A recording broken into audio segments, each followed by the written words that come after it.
Gente abençoada e protegida pelo Senhor, estamos juntos mais uma vez na Eclesia Tech 2021 com um convidado muito especial, o pastor Roberto Naves Amorim. Ele é pastor da Igreja Cristã Evangélica no setor oeste, em Goiânia, cidade maravilhosa, né? Também é um grande homem, um idealizador de projetos de evangelização, ação social no Nordeste. Ele é o idealizador do Bom Dia, Ministério Bom Dia Internacional. Inclusive, nós tivemos um vídeo, vou colocar o link aqui embaixo para você conhecer o ministério, né? Bom Dia Internacional. Seja bem-vindo, Roberto. Tudo bem, pastor? Tudo bem, na graça do Rei. Bênção. Maravilha. Tudo tentando não atrapalhar Deus. Amém, amém. Já é uma boa escolha, hein? Já é uma boa escolha. Maravilha. Gente, hoje nós vamos estar falando sobre o hardware do pastor, hardware pastoral, porque nós na tecnologia a gente é acostumado a ver o software, né? As coisas que acontecem, mas atrás de todo o software, ele roda, né? Ele gira, ele funciona em cima do hardware, de uma máquina, né? Então a gente conhece o ministério do pastor Roberto como pastor, como um idealizador, né? Com a sua criatividade, mas hoje nós queremos conhecer aí o Roberto atrás do ministério, né? A máquina que a gente consegue ver esse software tão bonito relacionado à vida. Então, Roberto, pastor Roberto, queria perguntar para você, a gente começa lá do início, né? Vamos falar sobre conversão. Como é que você conheceu a Jesus? Bem, eu nasci num lar sobre a influência do Evangelho. Influência porque a minha tia, irmã do meu pai, foi missionária presbiteriana muitos anos antes de eu nascer. E então essa tia minha foi ganha para Jesus quando ela era adolescente, hoje ela tem 92 anos. E ela então foi um instrumento de Deus para levar o evangelho para a minha família, para a minha avó. E então a minha avó veio a conhecer o Senhor Jesus Cristo, uma outra tia veio a conhecer o Senhor Jesus Cristo, e o meu pai nunca se converteu a Cristo, né? Nunca. Eu nasci em Brasília, Distrito Federal, fui criado em Uberlândia. Ali, a minha mãe, que foi católica, apostólica romana durante muitos anos, casou-se com meu pai, e eu nasci juntamente com meus dois irmãos, um mais velho e uma mais nova, ali em Brasília. Ali em Brasília, a igreja presbiteriana nos ajudou muito, que nós viemos de uma família muito pobre. Meu pai morava num barraco ali, em Taguatinga. E a minha mãe, então, recebeu a influência da igreja presbiteriana, se converteu a Cristo, e eu fui criado sob a influência do Evangelho. Por que eu digo sob a influência do Evangelho? Porque eu, na verdade, fui passeando de igreja. Desde pequeno eu via minha mãe indo numa igreja, para outra igreja e tal. E até a minha vida infantil, eu fui criado debaixo da influência do Evangelho. Mas a minha vida é uma vida de muita tragédia, porque eu nasci num lar totalmente desestruturado, com um pai alcoólatra, a minha mãe basicamente sustentando a casa. Nós trabalhávamos desde cedo, eu me lembro desde pequeno, 10 anos, com uma caixa de engraxar sapato, saindo na rua, vendendo garrafa, e tinha que levantar o dinheiro. Então eu fui crescendo nesse ambiente de bebida alcoólica dentro de casa. Meu pai é alcoólatra, sem trabalhar, e no meu decorrer da minha infância, eu fui dominado, obviamente, por um grande ódio pelo meu pai. Grande ódio. Que explodiu na adolescência. Já com 12, 13 anos, eu tive, por exemplo, grandes oportunidades de sair. Nós já tínhamos voltado para Uberlândia, fui criado em Uberlândia, mas saí de Uberlândia, eu pensava muitas vezes em sumir, né? Porque não suportava aquela situação. Nunca fui bom de escola, nunca. Meu negócio era mentir, era fugir da escola. Então eu era um analfabeto, vamos dizer assim, funcional. Eu sabia as letras, mas não sabia ler. Eu dei muito trabalho para minha mãe, ainda na pré-adolescência. E sempre na rua, jogando bola. Eu fui criado no governo, na época do governo militar, né? Então nós não tínhamos bagunça, não tinha na rua, você tinha horário para chegar em casa, você não tinha drogas, não tinha nada dessas coisas podres que temos hoje, né? Não tínhamos. As famílias tinham uma certa solidez, a gente até brincava que a mãe dos nossos amigos era também mãe da gente, né? É Mas verdade. eu vivi nesse mundo assim, sem esperança. Quando eu fui crescendo, uma graça do Senhor foi que, com 13 anos, eu fui morar com a minha avó, ainda em Uberlândia, porque é uma história de um tio meu que saiu de casa depois de tantos problemas e a minha avó ficou só e eu fui morar com ela, que foi o meio pelo qual Deus graciosamente me abençoou para que eu não entrasse em um mundo mais profundo, né? Já com 12 para 13 anos já estava fumando, já estava bebendo, não era alcoólatra, nada disso, mas eu Uhum. já estava com más amizades, né?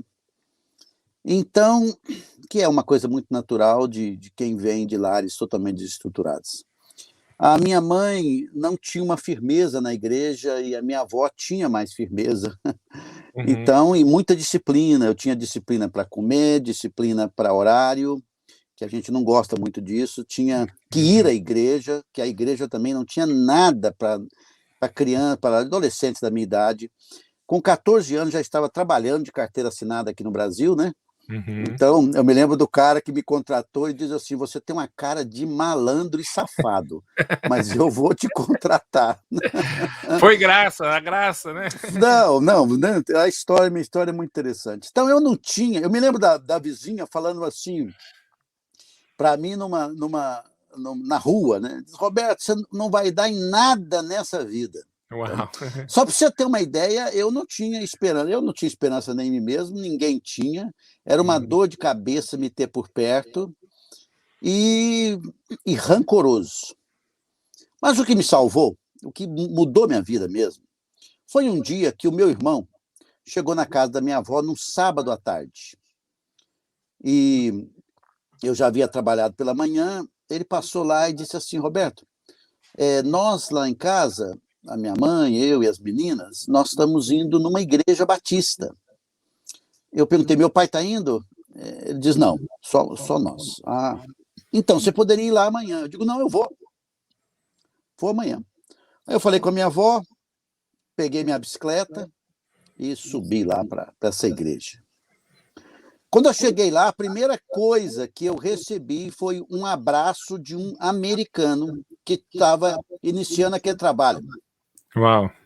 Aquele trabalho, meus irmãos e amigos, não tinha nada ali.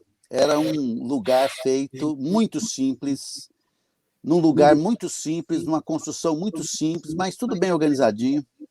Ganhei um abraço. Eu nunca ganhei um abraço do meu pai. Uhum. Aí ele me abraçou e disse: oh, você que é o Roberto, irmão do Ricardo. Digo, sou eu. Na verdade, nem disse que sou eu, né? A gente dizia, é eu, né? É, Roberto, seu ministério começou internacional com um abraço americano, então, hein? Abraço americano. Aí ele falou assim: olha, Roberto, nós vamos ter o acampamento de carnaval. Então, pressupõe que era em janeiro. Se eu não estou Uhum. enganado, era em janeiro de 1979, eu acho. Ele disse assim: nós vamos ter o carnaval, o acampamento, e eu estou te convidando. Eu digo: não, pastor, eu não posso ir, não, porque eu não tenho dinheiro. Ele falou: não, o que é isso? Quem vai pagar sou eu. Uau. Uhum. Eu já estava trabalhando, né? Uhum. E, final das contas, ele disse: olha, sábado, o próximo sábado, nós vamos ter o nosso futebol 2 horas da tarde e à noite nossa reunião. Pronto, futebol era comigo mesmo, né? Eu era goleiro, então Uhum. aí fui lá com esse americano no próximo sábado. À noite tinha o programa dos jovens, que eu nunca esqueço, que era tudo muito simples, e terminava com suco de caju e pipoca, que ele Ah, fazia lá com a família dele. uhum. E Ó. aí, no domingo de manhã, eu estava na igreja. Aí comecei a ir para a igreja, né, fazer as amizades, né? E fui nesse acampamento. Cheguei no acampamento, também tive que organizar com a minha empresa, de que eles me liberassem, me liberaram, e eu fui nesse acampamento. Chegando no acampamento, Ele falou para mim assim: não, nós vamos nadar, nós vamos ter jogo de futebol, nós vamos ter um punhado de coisa boa que.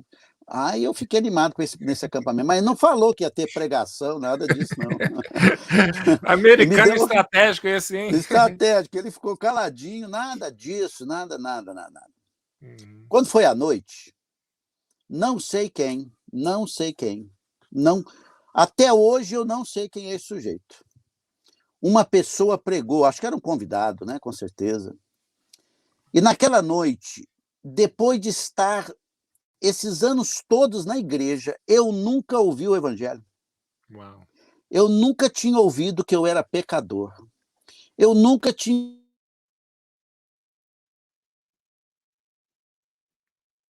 ouvido da obra de Jesus.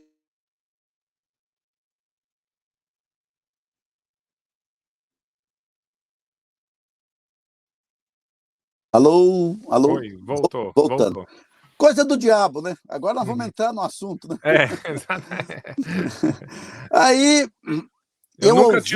A sua última frase é: eu nunca tinha ouvido falar do evangelho.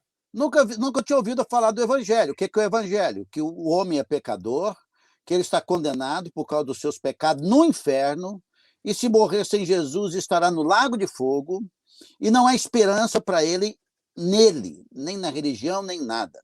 Eu tinha na cabeça de que eu seria salvo porque eu vinha de uma família evangélica, cristã, não era católico romano. Você tem uma ideia. Uhum. Esse era o que eu pensava.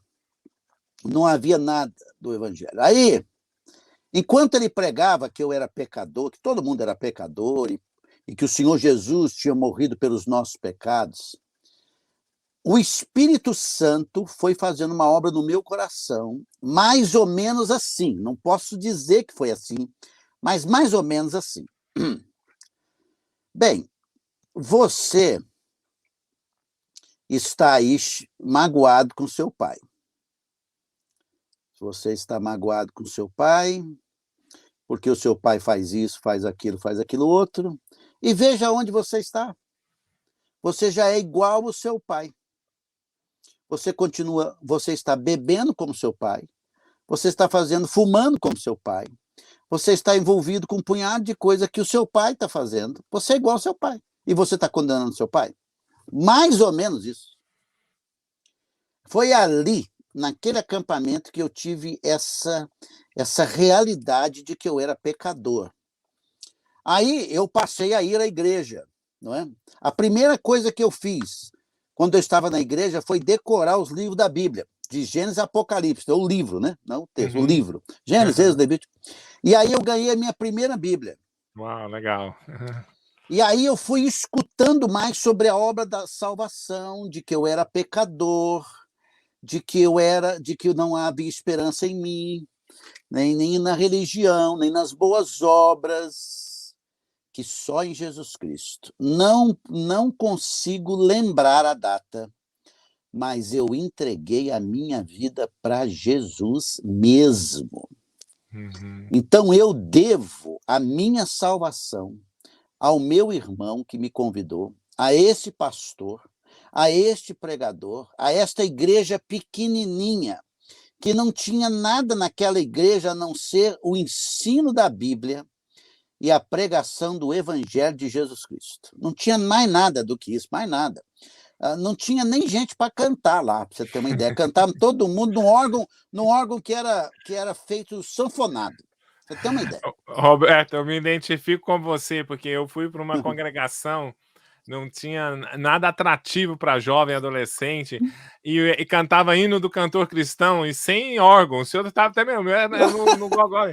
Mas a mensagem da salvação e da graça de Jesus me encantou. Eu falei, eu fico aqui. Eu queria, como adolescente, queria rock and roll e tudo. Falei, não, eu quero essa mensagem. Essa mensagem é fantástica. Maravilhoso. Então, foi isso que aconteceu. Aí, me converti a Jesus. O que deu na minha vida?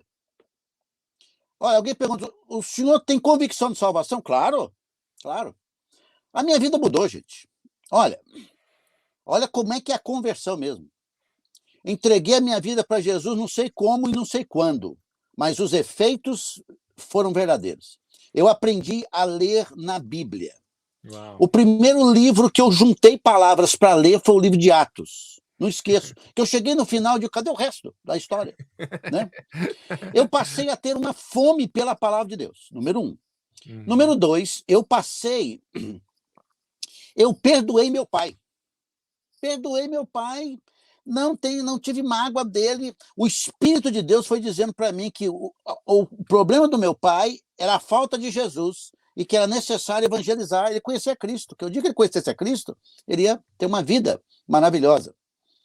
Lá em casa não mudou nada, continuei trabalhando, não mudou nada do ponto de vista financeiro, nada. Mas aqui dentro mudou tudo.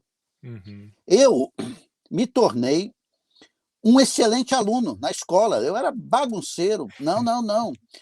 Todo mundo olhava para mim e perguntava assim, o que aconteceu que esse cara foi transformado. Uhum. E outra coisa, eu começava a ler a Bíblia, eu ia para a igreja, eu estou aqui no meu escritório, bem aqui em cima tem mais livros. E tem um caderninho lá, que é das minhas anotações daquela época. As primeiras mensagens eram todas anotadas. Muito erro de português. Anotava tudo. Começou uma fome. Começou uma vida nova na minha vida. O meu patrão, que estava para me mandar embora, ele falou, o que aconteceu que você mudou da água para o vinho? Eu passei a obedecer meus pais, eu passei sem nenhum curso. Sabe? Não tinha curso nenhum. Não tinha, é uma coisa do Espírito de Deus. O Espírito de Deus operou na minha vida. E para piorar a situação, mesmo agora dessa nova vida, eu me tornei um pregador. Com 15, 16 anos, eu reunia lá no meu serviço, que era pacoteiro de supermercado, né? A primeira vez que eu reuni um grupo de pessoas e preguei ousadamente sobre Jesus Cristo, tinha uns 14 para 15 anos. E comecei, então, a pregar. Eu pregava nas praças, na rua. O cara ficou doido. Almoçava toda tarde. O que eu ia fazer? Toda tarde eu ia evangelizar com folhetos. Então, eu nasci numa cultura do evangelho. Não é? Agora, depois de tantos anos, fazer uma parte aqui, depois de tantos anos, os caras tentando alcançar as pessoas para Cristo fora do evangelho, eu dou risada. Não existe. Não existe mecanismo, não existe programa, não existe nada. Não existe nada. Continua Deus salvando através da sua mensagem maravilhosa. Então essa é a minha salvação. Meus pais reconheceram isso, minha família reconheceu, todo mundo reconheceu que eu tinha nascido de novo, meus amigos. Eu conduzi, nesse período, muita gente a Jesus Cristo, jovenzinho ainda. Tem do meu chamado, tem um aspecto do meu chamado. Mas eu não só me tornei um convertido, como eu me tornei muito ousado nas coisas de Deus. E daí, quem me conhece mais próximo sabe do meu amor pela Bíblia, pela palavra de Deus, porque eu devo tudo à Bíblia. Né? Eu devo tudo à Bíblia e devo tudo à igreja, porque o que eu sou, eu não tinha uma estrutura familiar. Foram esses dois pastores, que ainda vou citar um outro, que se tornaram meus pais, né? Meu pai foi esses pastores, meus irmãos em Cristo e meus irmãos que se converteram, né? Meus irmãos mesmo de sangue. Então, essa era a nossa vida. Ninguém fazia movimento político, ninguém ficava pensando em glória, em grana. Nós pensávamos no reino, pregar Jesus Cristo às pessoas. Então, essa é a minha conversão. Isso você ficou conectado, então, à Igreja Batista que você foi, com o pastor americano? A vida toda era uma igreja batista não ligada à Convenção Batista Brasileira, porque na minha época eles já tinham brigado lá nos Estados Unidos, se era briga aqui no Brasil, que eu não sabia, mas era uma igreja muito fundamentalista, que era o nome que eles usavam, né? Mas assim, fundamentalista por causa dos fundamentos da Bíblia, né? Depois esse nome se perdeu um pouco por causa do radicalismo ligado ao islamismo, né? Mas realmente era uma igreja muito centrada nas Escrituras, mas muito centrada. Com muita simplicidade, mas muito firme na Escritura. Então ali você se converteu, se batizou, se integrou ali, começou suas primeiras pregações e tudo. Foi nessa igreja. Depois esse pastor foi embora, né? Ele tinha que ir embora e deixou o pastor Demerval. O pastor Demerval Enquanto que um ganhou, fez o parto, o pastor Deverval foi o pai, né? Ele foi o pastorzão, ele que cuidava de mim, de todos nós, que nos dava conselho, que eu devo muito ao pastor Demerval. Os dias atrás falei com ele, né? 80 e poucos anos. Devo muito ao senhor, porque eu nunca vou esquecer o dia que ele ia para São Paulo e deixou um esboçozinho na minha mão. Já fiz de tudo para achar esse esboço, não achei. Ele deixou um esboçozinho, eu tinha 16 anos para 17. E ele falou assim: Roberto, preciso que você pregue aqui na igreja domingo, nesse domingo dia tal. Aí eu comecei a orar, estudar aquele esboço, pregar na frente do espelho, né? Sim. E orava todo dia para Deus usar aquela mensagem, aquele conteúdo, e orando. Fui pregar. Nunca também me esqueço que a hora que eu desci do púlpito de madeira lá, de um lugarzinho lá de cima, que eu pus o pé no chão, uma voz inaudível disse no meu coração: você nasceu para isso. Uau. Essa foi a convicção de que eu tinha nascido para a palavra, né? Aí, não sei se você vai fazer alguma outra pergunta sobre o ministério, como é que eu cheguei lá, mas eu quero responder, eu quero falar sobre a minha chamada ao ministério da palavra. Sim, vamos falar assim. Olha que coisa sensacional, gente, nessa história do pastor Roberto, né?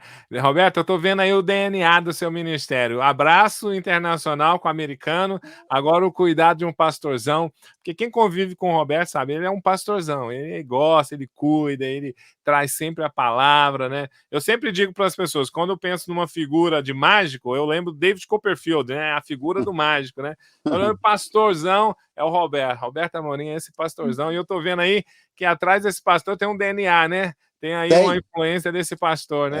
Tem. Gente boa, né? Roberto, então vamos lá, vamos entrar no seu chamado, né? Você que se converteu, foi transformado, e agora? Né, essa questão, sentiu que pregar era o propósito da sua vida? Como é que se desenvolveu esse processo aí? Bem, quando eu desci daquele púlpito, eu tinha uma convicção, assim, do coração, sobre o ensino e a pregação da Bíblia, só isso. Eu só tinha isso, assim, que eu precisava ensinar a Bíblia, que eu precisava aprender a Bíblia. Na minha época, não tinha nenhuma das 45 Bíblias que eu tenho aqui nesse meu escritório, de estudo. Só tinha essa Bíbliazinha aqui, ó. A Bíblia Shed, que saiu. E era caro, né? E era muito caro, né? Era meu salário todo. Nunca vou esquecer o pastor que me ajudou a pagar essa Bíblia. Pra você ter uma ideia. Bom, então eu tive essa convicção do ensino. Eu sempre fiquei preocupado com o texto, com o significado. Nunca me esqueço de um dia estar sentado lá em casa com uma luzinha fraca, olhando o livro de Tiago, querendo explicar e não sabia. Mas não é aí o chamado ainda não. Eu estava trabalhando nesse supermercado com uns 16 para 17 anos e eu já tinha sido promovido. Aí eu estava passando no supermercado e subi por uma ala do escritório, e quando eu desci, uma mulher me procurou e disse assim: o senhor, você não é o Roberto, irmão Roberto, lá da Igreja Batista do Bairro Brasil? Eu digo: sou eu, sim. Ele diz: olha, a nossa igreja é congregação da sua igreja, e domingo ninguém foi pregar lá, porque nós tínhamos um pastor que era dessa congregação e foi para São Paulo, e o pastor da minha igreja deveria mandar alguém, e não mandou, não sei lá o que aconteceu, né? Olha como é que esse cara aqui era doido. Eu disse: não mandou, não? Não, então domingo eu tô lá. Não, eu vou lá. Eu falei: eu vou lá. Aí eu peguei o telefone, era tudo telefone, não tinha nada de celular. Aí liguei para a casa do pastor e disse: pastor, a irmã fulano de tal esteve aqui, dizendo que o pastor Carmelito não viajou e que a igreja ia mandar lá um pregador lá, alguém. E então, eu estou disposto a ir. Ele disse: não, então você vai. Já é. Gente do céu. Lá estou eu, agora na congregação. Num domingo de manhã, com a chave da igreja. O pastor não ia passar o sábado, um final de semana, não. O pastor ia ficar em São Paulo, durante muito tempo em São Paulo. Uau! Aí eu estou com a chave da igreja para abrir a igreja, e eu estou lá no domingo de manhã, sem nada. Eu que estou dirigindo o Cântico das Crianças, eu que estou fazendo tudo. Você Pregando. dirige o culto, recebe a oferta, prega. Tudo. Eu sou o cara que bate o escanteio e vou lá fazer o gol. Tudo era comigo. Então, aí eu dava o ensino de manhã na escola dominical e à noite ia pregar. Você não acredita. Todas as mensagens daquele conteúdo lá, da minha época, daquele tempo que eu fiquei lá, 1 ano e pouco, estão guardadas. Uau. Todas escritas. Eram todas escritas à mão. Uhum. E eu trabalhava o dia todo e aula à noite. Uhum. Então, eu só tinha horário do almoço. Eu tinha que levantar cedo, eu tinha o horário do almoço para o meu devocional e também o horário do almoço para ir começar preparando as mensagens, estudos, tudo que eu ia pregar. Não tinha internet, não tinha nada, não tinha negócio assim, não tinha um esboço, não tinha nada. Era tudo ler a Bíblia e pregar. Bem, aí, nesse período, então comecei os meus estudos, o meu tempo lá. Eu me lembro de manhã, uma manhã cedo, quando eu estava num segundo domingo, ou terceiro domingo, em que eu estava lá liderando aquele pessoal, e então eu tive um forte toque do Espírito de Deus para o ministério pastoral. Foi ali. Porque eu estava fazendo já o ministério pastoral. E você não acredita, com 17 anos, aquele trabalho, eu larguei, você não acredita, eu larguei a liderança dos nossos jovens na minha igreja local, lá para cuidar dessa congregação. E eu, assim, aos domingos, ia de manhã, almoçava em casa ou na casa de alguém, e saía visitando e evangelizando e convidando para o culto à noite, voltava para cá, tomar banho, e vinha para o culto à noite, pregava. E aquele trabalho começou a crescer mesmo. Pessoas começaram a vir e é uma coisa impressionante. Aí o missionário chegou, ao invés de eu sair, eu fiquei um pouquinho com o missionário. E aí, quando eu voltei para a minha igreja mãe, eu já estava assim, totalmente fora daquele ambiente, né? E aí eu estava no segundo ano do antigo segundo grau, e eu, então, tinha as convicções de que eu ia sair dali e ia me preparar teologicamente. Então, com 18 anos, 18 para 19, eu abandonei uma carreira promissora, que já tinha uma carreira promissora no meu serviço, e fui me preparar integralmente no ministério, num seminário de tempo integral, e é um fator interessante, porque eu era o único que sustentava a casa. Meu irmão estava desempregado, minhas duas irmãs estavam desempregadas, minha mãe tinha um trabalho simples, e fui embora de casa nessa convicção do chamado, e aí o Senhor supriu tudo lá em casa. Tem uma história muito interessante, que quando eu cheguei no primeiro mês do seminário, eu paguei a primeira parcela, e aí, no segundo mês, fui lá para pagar, vamos dizer que fosse um salário mínimo, e eu tinha R$200. Era 1.200. Aí eu cheguei lá para dar 200. Aí a mulher falou assim, não sei se você sabe, é 1.200. Eu digo, não, eu sei que é 1.200. Eu só tenho 200, é que o 1.000 está chegando. Aí ele disse assim, mas quando é que você vai pagar o 1.000? Eu digo, está chegando, eu não sei. Em breve vai chegar. Olha, aí eu fui cortar a unha, fui tomar um banho, né? Estava tranquilo, que Deus ia cuidar de mim. Aí deixei cair um estojo com essa... Estava lá meu perfume e tudo. Aí a hora que caiu um dinheiro. Uau! Era um dinheiro que eu tinha pego da minha rescisão. A hora que eu conto, era R$1.000. Vamos dizer, R$1.000. Era R$1.000. Aí eu cheguei lá e disse, acabou de chegar. E daquela época, daquele dia para cá, daquele dia em diante, nunca faltou dinheiro para eu pagar a minha escola, nunca faltou dinheiro para nada. Tem uma outra história muito interessante isso aí.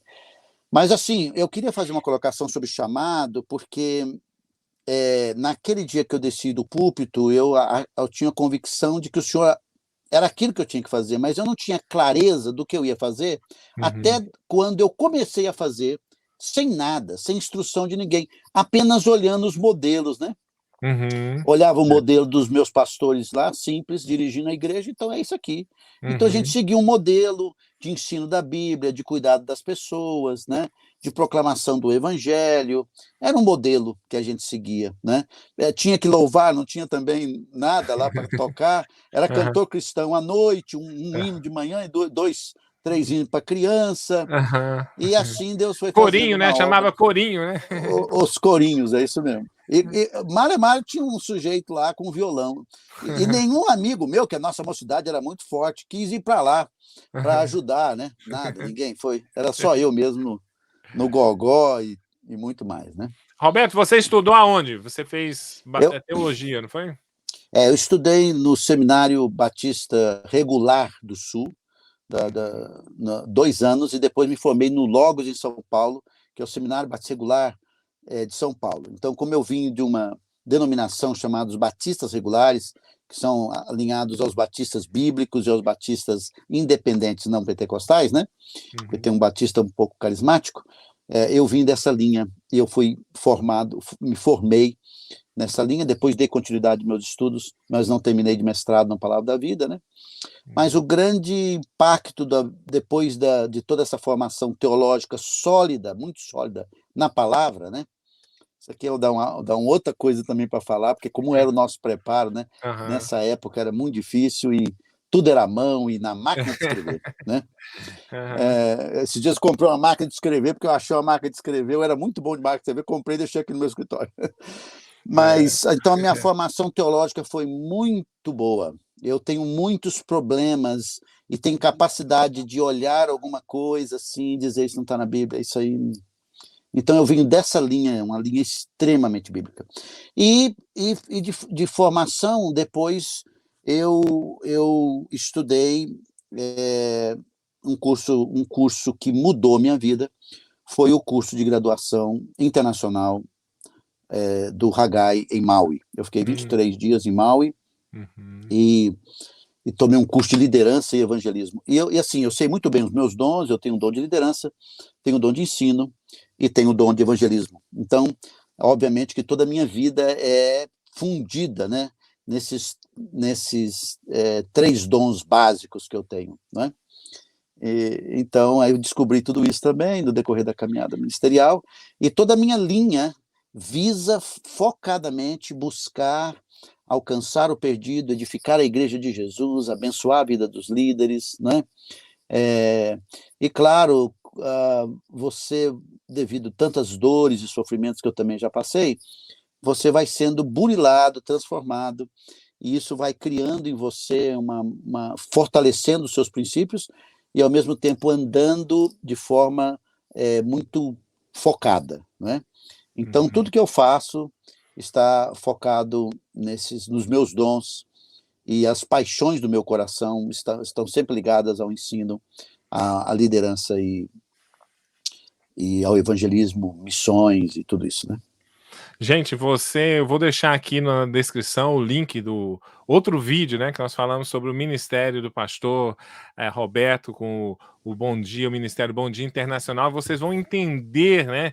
Porque hoje nós estamos falando do hardware, do pastor do Roberto, mas a dimensão do ministério dele, tanto como pastor local na Igreja Cristã Evangélica do Setor Oeste em Goiânia, como no ministério aí de alcançar pessoas através desse devocional. Eu chamo que é um pastoral com alcance mundial, né?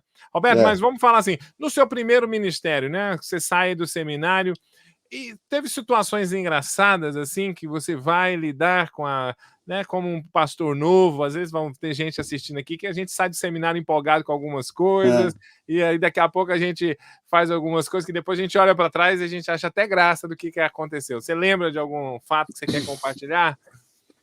Bem, bom, eu quero fazer umas colocações aqui antes de responder sua pergunta, que eu acho muito importante. Uhum. Uma coisa muito importante, eu fui educado desde jovenzinho, a ter uma vida devocional. Uhum. Então, eu sempre fui, desde jovenzinho, depois que eu me converti, aprendi a ler na Bíblia, então eu sempre li minha Bíblia. Uhum. Sempre tive um tempo de oração. Sempre tive comunhão com Deus. Sempre tive um caderninho de oração. Porque eu queria fazer essa colocação, porque essa vida com o Senhor, essa vida devocional, é um hábito na minha vida. O livro de Provérbios, por exemplo, é o livro que eu mais li na Bíblia, na vida, leio todo dia, quando eu levanto um salmo e um provérbios. Todo dia. Eu levanto um salmo e um provérbios. Não interessa o horário. A primeira coisa que eu faço é ler um salmo e um provérbios. Então, a vida devocional foi uma coisa muito importante na minha vida. Continua sendo até hoje, né?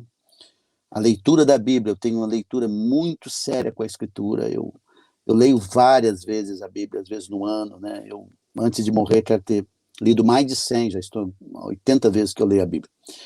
Então, então isso é muito importante, ok? Número 1. Número 2, assim, sobre coisas da minha vida pastoral, uma coisa que foi muito boa,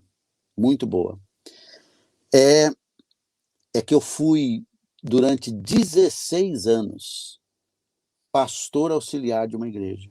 Eu nunca fui o pastor titular de uma igreja, a não ser nos últimos 14 anos agora. Antes dos 40 anos de idade, eu nunca fui pastor titular. Nós não tínhamos essa expressão de pastor auxiliar, mas é um dos pastores. Então, isso aqui é muito importante. Então, assim, eu não sei se tem assim um furo de reportagem da minha vida, assim, mas eu me lembro de uma situação, assim, eu era pastor de jovens quando eu comecei meu ministério. E aí a gente tinha o Dia das Mães, né? O Dia das Mães. Aí quem cuidava das mães eram os jovens faziam um jantar, né? E aí tinha mãe, ganhava prêmio para tudo, né? Mas assim, ao invés de você dizer a mãe mais idosa, eu disse, qual é a mãe aqui que é a mais velha de todo mundo? Aí ganhou um presentinho, mas, cara, quando terminou, a mulher veio na buzina do pescoço, sabe assim, buzinando, sem dó e batendo sem dó, né? Então, é um termo que você poderia colocar de outra maneira, né? Mas quem que é a mais velha aqui? Aí levantou a mais velha, essa que é a mais velha, a vovozinha, babapá, acabaram com a mulher. Ela ganhou o prêmio dessa pessoa mais idosa, e eu depois sofri naquela noite, buzinada, cadê? É um dos exemplos, assim. O prêmio não compensou, né? Não compensou. Mas é outra coisa também, eu acho que uma coisa importante da vida ministerial, né? Esse é contando de vida ministerial, né? Eu comecei um ministério muito novo, né? Com 22 anos, e assim, eu estava co-pastor dessa igreja, e eu queria, com visão de missões, começar um trabalho, né?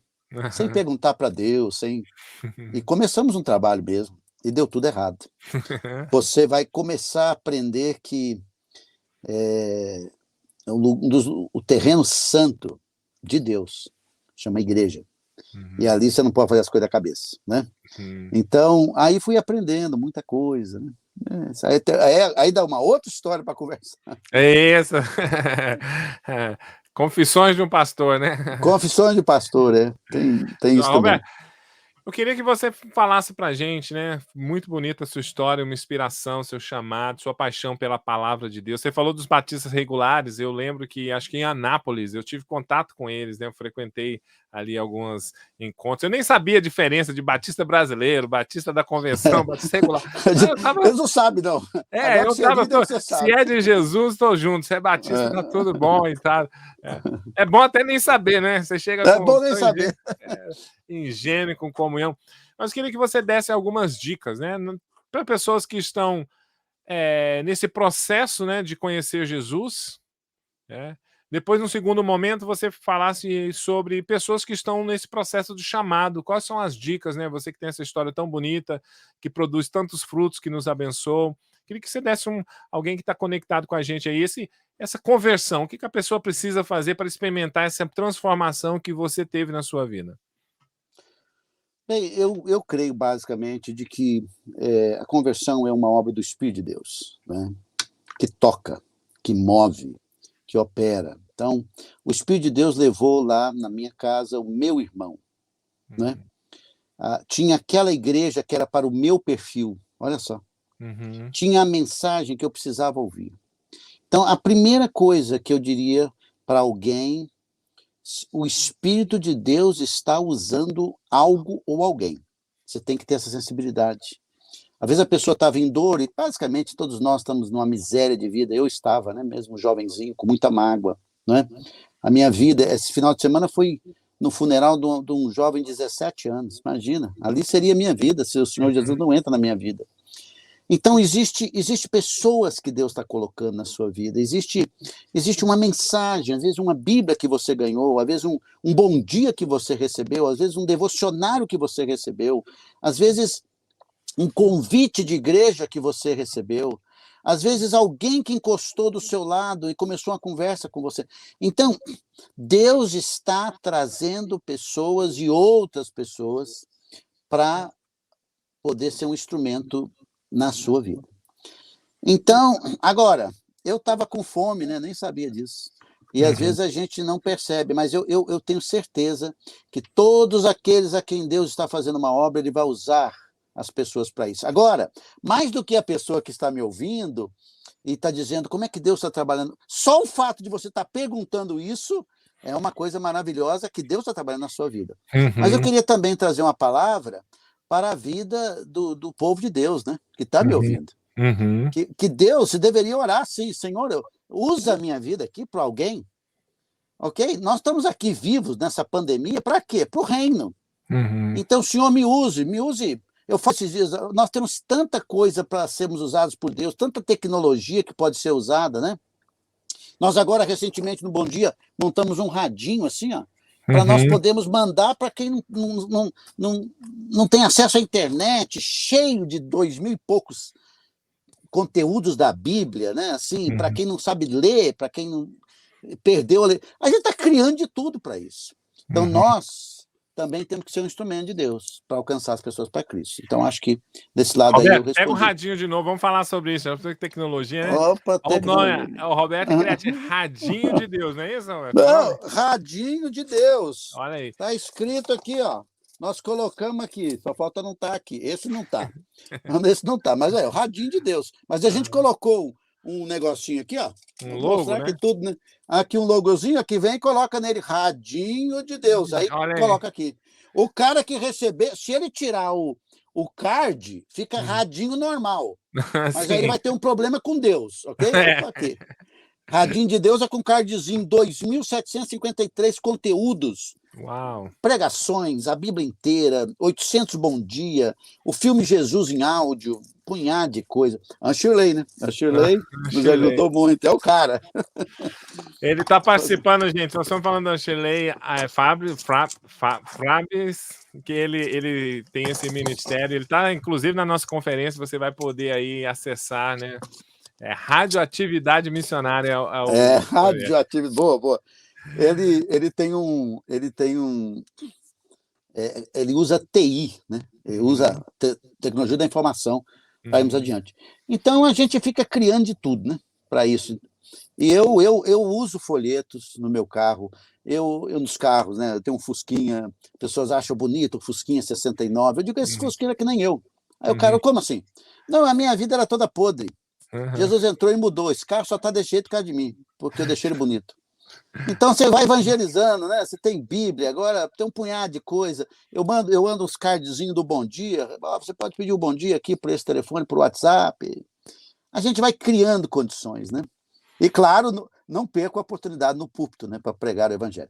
Você fez uma outra pergunta que eu... foi excelente. Você falou sobre o carro, chamado, né? Eu quero dar até um testemunho aqui para incentivar você, que está me ouvindo, você que já conhece Jesus, seja criativo na proclamação do reino. O meu carro, eu ganhei um símbolo do Batman e coloquei em cima, né? Então muita gente conectava comigo. E aí eu acabei indo numa livraria evangélica e achei um folheto evangélico falando sobre os morcegos. Olha aí. E eu comprei um pacote desse folheto evangélico sobre morcegos. Não era o Batman, mas era morcego. Para todo lugar que alguém perguntava do Batman, falava se eu gostava do Batman, eu falei, olha, eu tenho uma mensagem aqui para você sobre morcegos. Deixa eu ver aqui. Então, gente, seja criativo, né? Olha a Bíblia do pastor Roberto, porque o que ele tem feito, você pode fazer também, e Deus quer usar a sua vida. Roberto, mas e alguém que está sentindo chamado para o ministério pastoral? Quais são as dicas que você dá aí? Não, ó, eu tenho aqui o seguinte: a pessoa tem que fazer aquilo que está no coração. Uhum. Não existe uma noite em que você vai dizer o Espírito venha para o reino de Deus. Não. Você já está fazendo, meu amigo. Você está fazendo alguma coisa. Deus não chama ninguém que não está fazendo nada. Não. Ele pode trocar a sua profissão. Ele pode trocar, tirar você de lá, mas está fazendo alguma coisa, a pessoa já está ensinando criança. Você não acredita? Eu já dei aula para criancinha. Eu não acredito no negócio desse, já fiz de tudo. Você entendeu? Então, assim, você tem que estar servindo a Deus, fazendo as coisas para Deus. Aí as coisas vão chegando na sua mão. E o Espírito de Deus vai te dirigir a partir do que você está fazendo. Não é um negócio místico. Não. Há um toque a mais. Né? Legal, Todo crente tem que servir ao Senhor. Então, você foi chamado para o ministério enquanto você estava servindo. Né? Você sabemos disso, Rony. Lembra a nossa vida, a gente estava lá envolvido com um punhado de coisa lá, servindo a Deus, né? Agora, se você ficar a vida toda nesse celular aí, vai em Facebook, vai em WhatsApp, vai não sei o quê, fica aquilo ali, se você estiver com a cabeça sendo usado para o Senhor, muito bem. Então, e não acredite nesse chamado que o povo diz. O pastor diz, porque você fala bem. Não, é do Espírito de Deus. Porque esse chamado que nós temos do Senhor é do Senhor, pelo Senhor e para o Senhor. Amém. Então tem que ser com o Senhor e do Senhor. Então, isso aqui é muito importante. Eu não fico instigando ninguém assim, não. Eu só digo, uma pessoa disse para mim, pastor, eu tenho um chamado para o ministério, ele está envolvido em serviço da igreja. Eu digo, opa, joia, excelente. Então termina sua faculdade. Antigamente a gente terminava o 2º grau, né?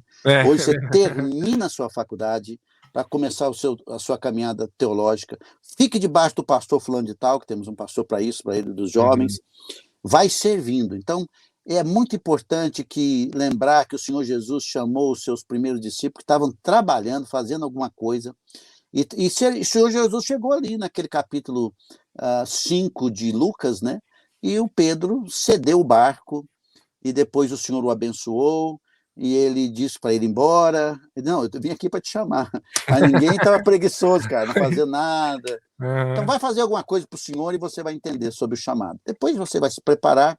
Tem muitas formas de preparar hoje, graças ao Senhor. Eu não sou muito a favor das pessoas saírem da sua igreja local para ir para um outro local, mas fique na sua igreja local e tem outras formas de você se preparar ao redor da sua igreja local ou até mesmo aqui pela internet.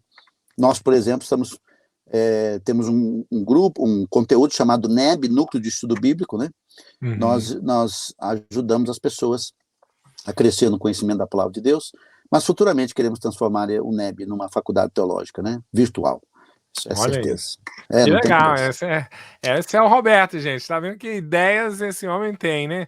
E o Roberto, eu estou impressionado com o seu testemunho quando você fala que você tinha dificuldade na escola. Para quem te conhece hoje, uma mente brilhante, um escritor, escreve todo dia, gente, uma disciplina tremenda, um conteúdo. Você conversa com o Roberto, ele tem sempre uma perspectiva teológica dos assuntos com um conteúdo muito, e eu fico impressionado o que Jesus fez na sua vida.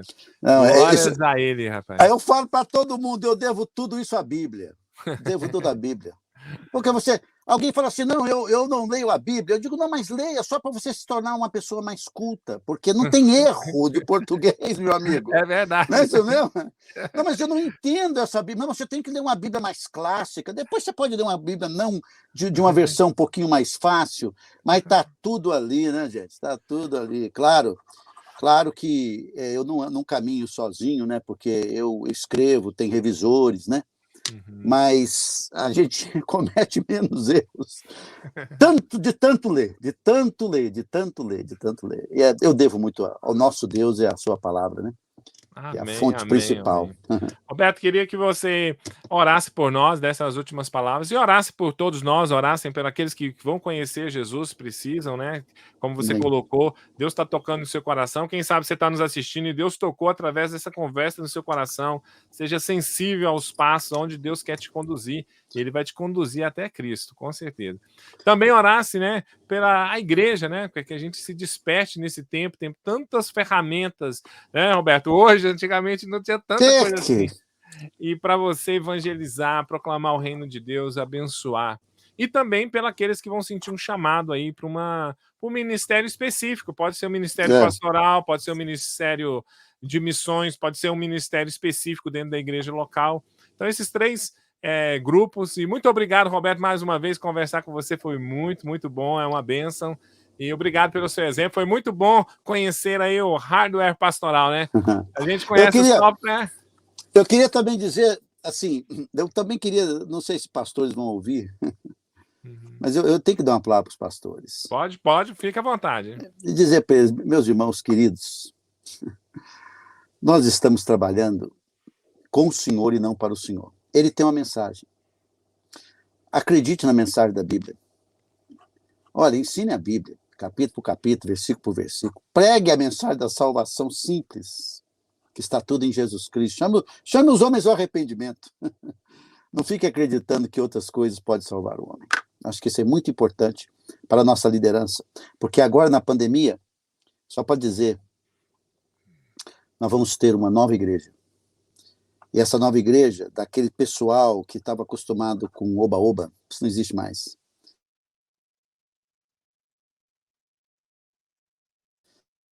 Eles estão, o povo de Deus.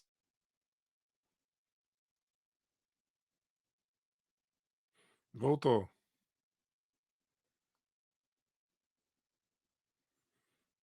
Tá sem som.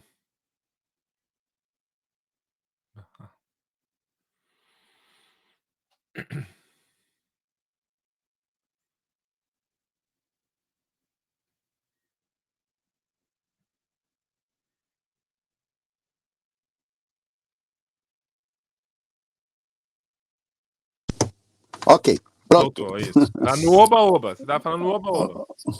Não, assim, o oba-oba de igreja, isso os nossos tempos são para pessoas duras, firmes, sérias, e as igrejas sérias, firmes, comprometidas com o Senhor, comprometidas com a piedade, com a mensagem do Evangelho, com a piedade, vá adiante, porque o Senhor vai continuar salvando as pessoas e precisa de lugares onde essa igreja representa o Senhor Jesus Cristo com seriedade e simplicidade, né? Então, é isso aí. Joia. Então, ora pra gente, pastorzão. Muito obrigado pelo seu tempo. Obrigado aí, pastor Romo. Deus abençoe. Vamos orar. Senhor, bendito seja o teu santo nome. Quero louvar o Senhor mais uma vez pela tua obra maravilhosa na história da minha vida, porque foi só o Senhor e continua sendo só pelo Senhor. Obrigado por tua graça em me salvar, me chamar para o ministério e para fazer as coisas que eu tenho feito hoje, que não sou eu, é o Senhor através de mim, e eu te bendigo e te adoro Amém. por isso. Amém. Quero orar por aqueles que estão a caminho da salvação, que vão ouvir talvez esse conteúdo, esse testemunho, possa ajudá-los, ó Deus, ser mais uma parte do processo do Senhor em levá-los ao arrependimento, ao conhecimento, o arrependimento dos seus pecados e crer na pessoa e na obra do nosso Salvador, o Senhor Jesus Cristo. Amém. O Senhor há de conduzir aqueles que hão de ser salvos. Está bem claro que esse conteúdo aqui possa ser parte desse instrumento. Ora, que haja um despertamento espiritual do povo de Deus para o Senhor, especialmente nesse momento de pandemia e pós-pandemia. Que o Senhor mova o coração de muitos jovens e de muitas pessoas que foram chamados pelo Senhor para o ministério e estão desejosos em te servir, mas ainda não sabem como e o que fazer. Mas que o Senhor possa fazer, porque precisamos de uma nova geração para atender uma nova geração.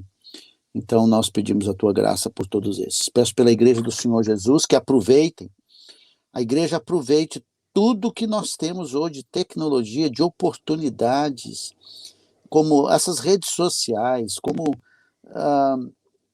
meios de comunicação rápido, fácil, como essas plataformas que estamos aqui, do Zoom e de tantas outras, para proclamar o Senhor Jesus Cristo. Todo mundo pode ir lá no Facebook, gravar um vídeo ao vivo lá e falar de Jesus. Amém. Todo mundo pode fazer isso. Que a gente, Senhor Deus, se disponha. Hoje o mundo está nessas redes sociais, a esquina está aí. Que a gente use muito bem para a glória do teu nome. No nome de Jesus. Amém. Amém, amém, amém. Gente, estamos juntos e conectados até que ele volte. Um grande abraço, pastor Roberto. Deus abençoe. Abraço. Deus abençoe. Um abraço, pastor. Um abraço.